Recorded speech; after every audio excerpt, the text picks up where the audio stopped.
Welcome to English Connect 2, Lesson 4. And for this lesson, we are going to be talking about family and friends. The question is, who is in your extended family? The objectives for this class within the warm-up section will be, we'll be talking about our extended family, or you as a student will be talking about your extended family, and you will be also talking and asking questions about others extended family also. So here are the target phrases. Who is in your extended family? And the answer could be, tell me about, or another phrase would be, tell me about your uncle, aunt, sister. We'll see some of those vocabulary in the next section. So how old is he or she? Does he or she work? Where does he or she work? And we can say, I have two uncles and one cousin. He or she is intelligent. My cousin is 7 years old.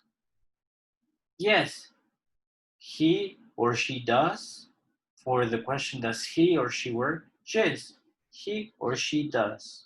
No, he or she doesn't. And where does he or she work? She works at a bank. The vocabulary for this lesson would be extended family. Our extended family is all the family that's not within our direct line, like brothers and sisters, mother and father. Those are part of our main family. And our extended family are our cousins, our grandmother, or grandfather. So we'll see that vocabulary here.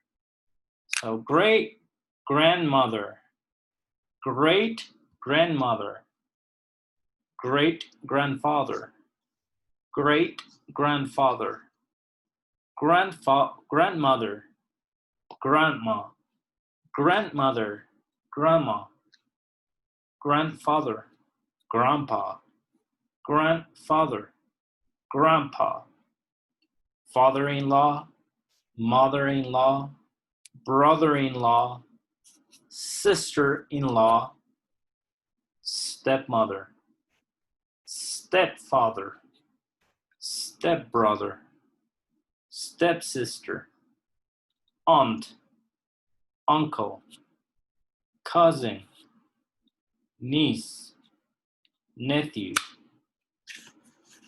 And then personality, we have funny, funny, intelligent, intelligent, athletic, athletic, artistic, artistic.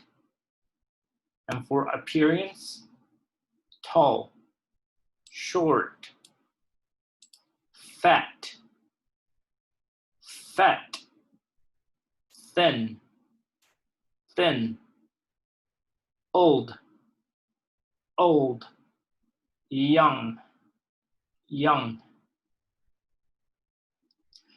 In the conversation and activities, we'll have the next conversation. So, tell me about your extended family. Well, I have two uncles and an aunt and a cousin. Oh, just one cousin?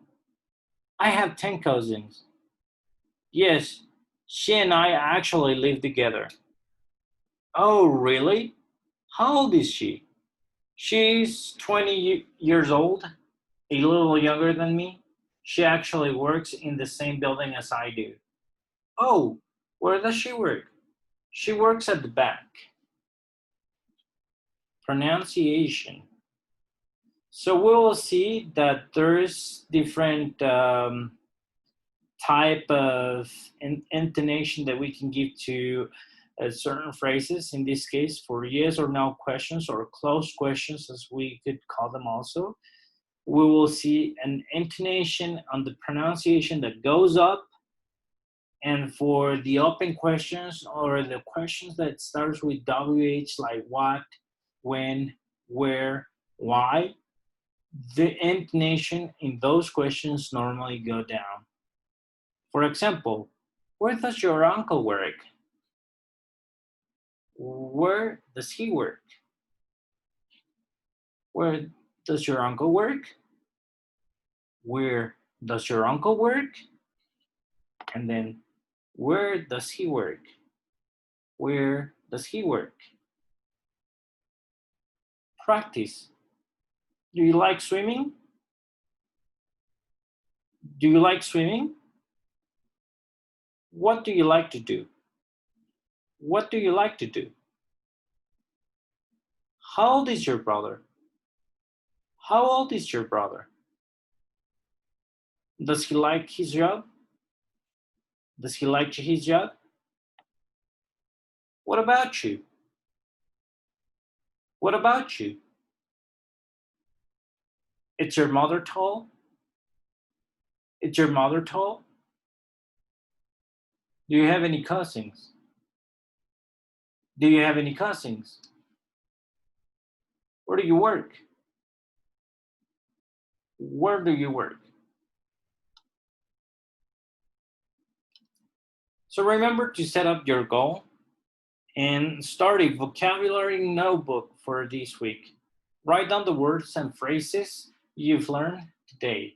Use them during the week so you can set up that as a goal and do it.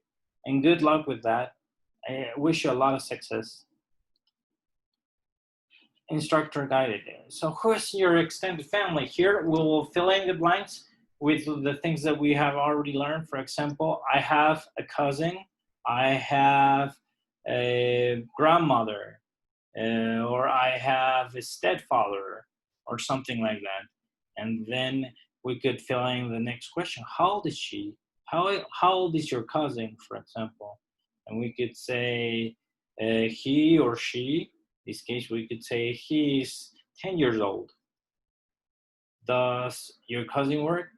And probably because he is 10 years old, he doesn't work. So no, or yes, he does, yes, she does, or no, he doesn't, or no, she doesn't, depending on what we're talking about. And then, well, let's suppose that they're working. So where does he work? Well, he works at a construction company. Tell me about your stepsister, for example. Well, he or she's very intelligent, or he or she's very funny. Now, on activity one, choose a family to describe. Your partner will listen to you and guess the family. So out of these four pictures, you will choose one and then describe the family.